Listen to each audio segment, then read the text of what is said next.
Maximizing your profit on the river isn't always about how much you should bet, but in certain situations is about the following.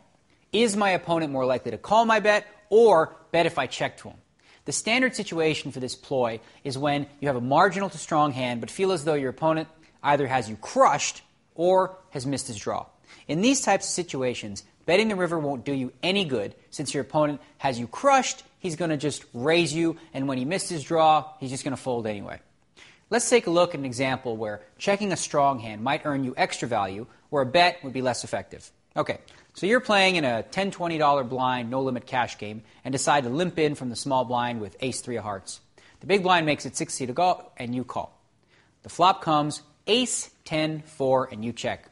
Your opponent, he makes a continuation bet as expected, and he bets $80. You decide to just call. The turn card, the 4 of clubs. Both you and your opponent check. The river comes the 8 of diamonds. Now, this is a close call as to whether you should bet or check the river with your aces.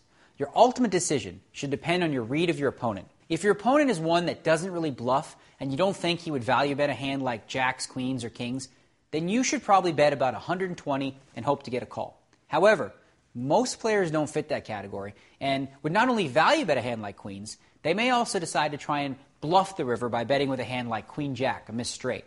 Against a player like this, checking will often be the more profitable play, as your opponent won't call your bet, but he may see your check as a sign of weakness and decide to take one more stab at the pot. Now, eventually, your opponents are going to pick up on the fact that you'll often check marginal to strong hands in the river, looking to induce a bluff. But that's also something that you should be able to exploit in another way. If your opponents are on to your tendency to check some good hands on the river, they will now think twice about making thin value bets against you, which could earn you some free showdowns in situations where you're actually going to pay off a bet. For example, you're again in a $10, $20 no-limit hold'em cash game, and this time a player raises $60 for middle position.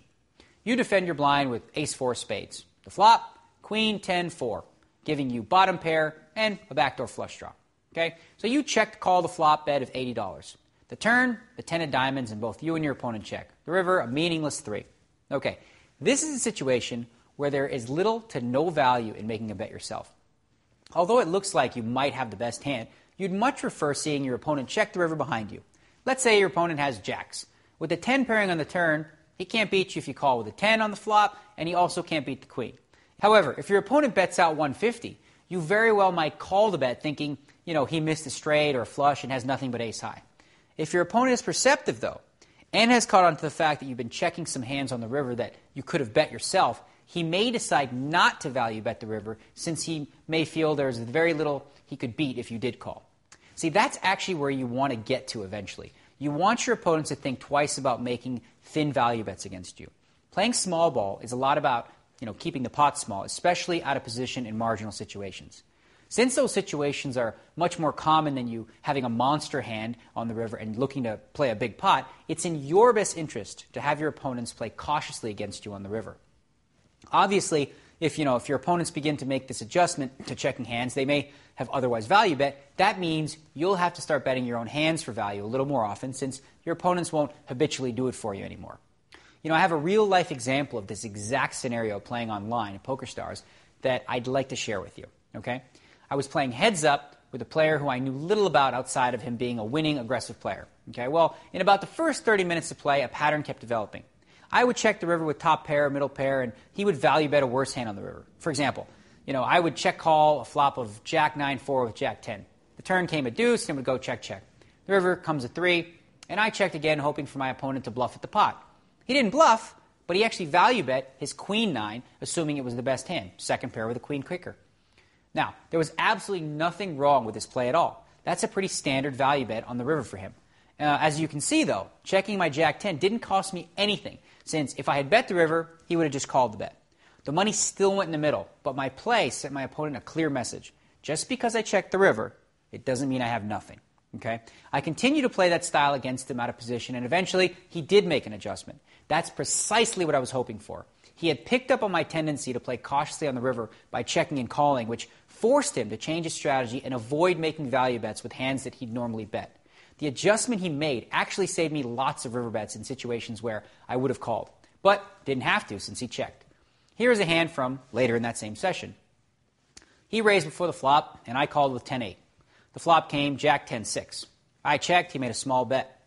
The turn was a 7, and I checked, as did he. The river was another 6, and it went check-check on the river. I showed my pair, and he turned over King 10. Now, this is a hand he clearly would have bet for value earlier in the session, but I trained him not to. The strategy isn't complete, though, unless I also make a minor adjustment myself. Knowing that I've lulled my opponent into checking down marginal hands on the river, I had to now bet my own hands for value at a slightly higher percentage of the time on the river. It's like a cat and mouse game that's played on a regular basis, more specifically when playing heads up.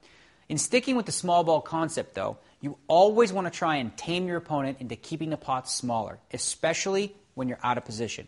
That generally means that you'll be playing a little cautious or weak when out of position, and that's really okay.